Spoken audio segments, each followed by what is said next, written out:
about technological disruptions of 60s and 70s. We talked about high-yielding varieties. We talked about chemical fertilizers, pesticides.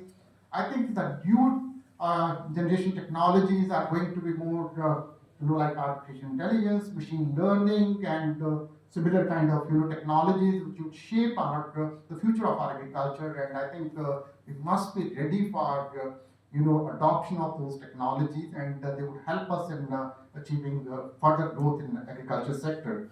So I think these were the major drivers which were driving our transformation in the both agriculture and rural economy. But we are also facing huge challenges both on the domestic front and the international front.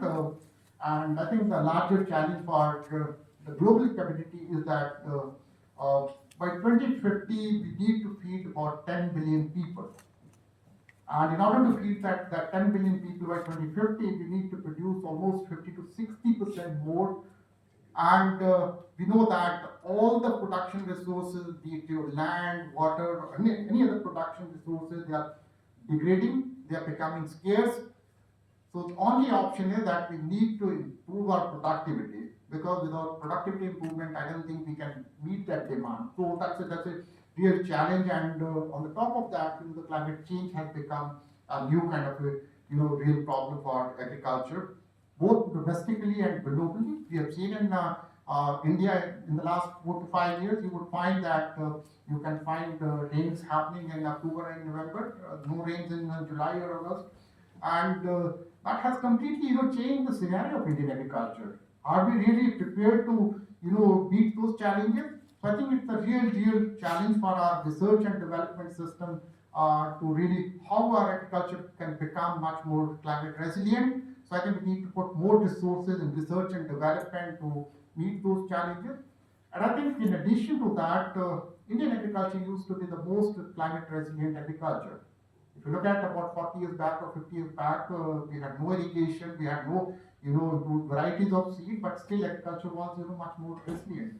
And it's the traditional knowledge system which is part of your deliberation, where we can learn from the farmers, where we can learn from, the traditional innovators. So have a blend of traditional knowledge system and our modern research and development system to come up with the solutions which are more appropriate for our conditions.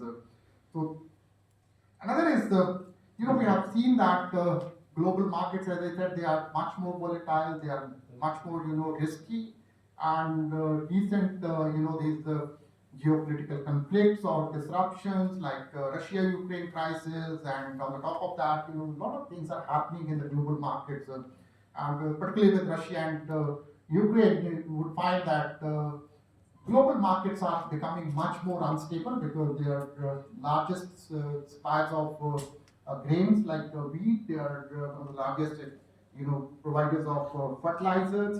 They are largest producers of the edible oils. One of the largest producers of edible oil.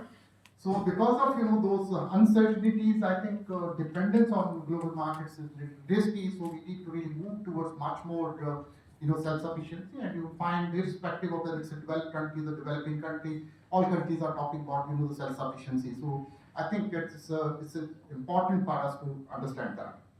In case of India, one of the major challenges, our farms are very small, and they are becoming fragmented, because with the division of the family, you would find our farms are becoming very small. And today, if you we talk about average farm size of about 1.1 hectare.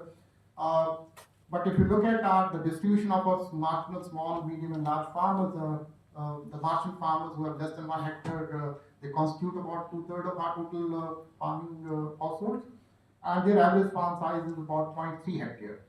It's 1 acre, and you would find that 1 acre is also not at one place, it's scattered at least 4 or 5 places, because in some states land consolidation has not taken place, or even if land consolidation has taken place, because of the further division of a family, you would find that field is also being split. So you're talking about 0.3 or let's say 1 acre, and that's again at 4 places. So you're typically talking about effective farm size of maybe 0.2 acres or 0.3 acres.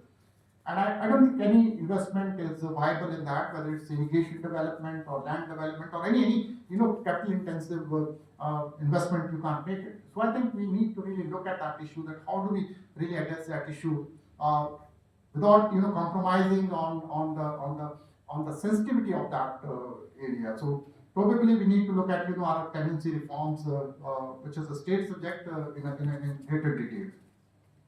In terms of food losses and wastes, we have seen, and it's become much more important for perishables, because most of the infrastructure which we have created in terms of markets or in terms of storage, they are mostly for non-perishables.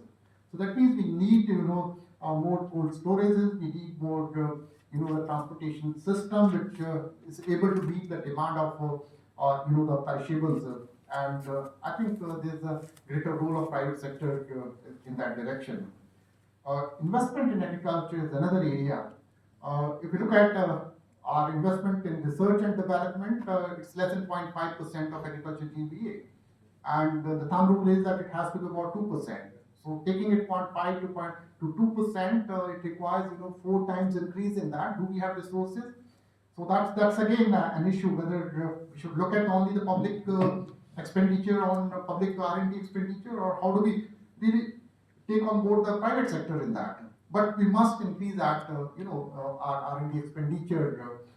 Similarly, no sector can grow without, the private sector participation. And you would find that when we look at the composition of investment in agriculture, the share of pure corporate sector is less than 2%.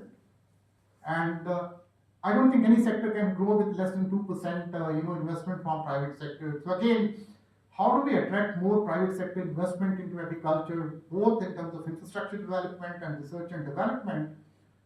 Is it whether we need to understand whether it's not profitable for the private sector to make that investment, or is it a policy which is not allowing that to happen?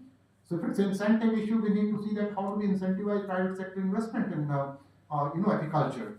If it's a question of policy environment, we need to look at our policies, whether our policies are outdated, and we need to make amendments or make changes in policies. We must make that, because agriculture is a state subject. So I think large part of this reforms should happen at the state level, and once we have this right kind of environment, a conducive environment, private sector investment, I'm sure investment in agriculture sector would go up. We are also facing, the human, some public health issues when we are looking at the change in our food habits.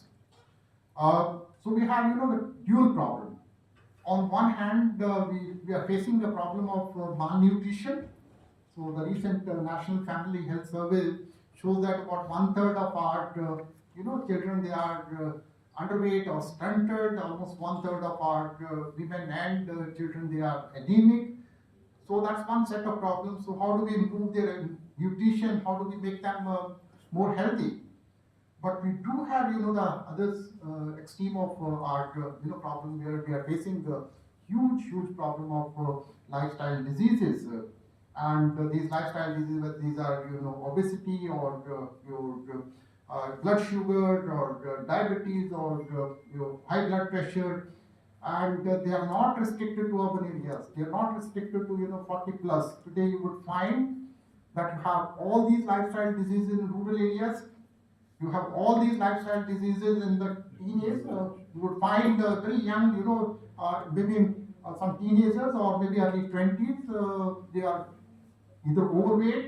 They have problem of diabetes. They have problem of hypertension. So it's because of the kind of food we eat. It's overnutrition. So we have a problem of, one is undernutrition, and the second hand, on the other hand, we have a problem of this lifestyle diseases. So it's going to be a great challenge for all of us to really address that issue. So I think these are the kind of emerging challenges which we need to address, and government has taken several initiatives. I'll not get into the details. Can I take 5 minutes? Yes. Okay. As I said, the technology has to be a driver, and I'm not getting into last 5 years or 10 years. I just talk about last 2 years where the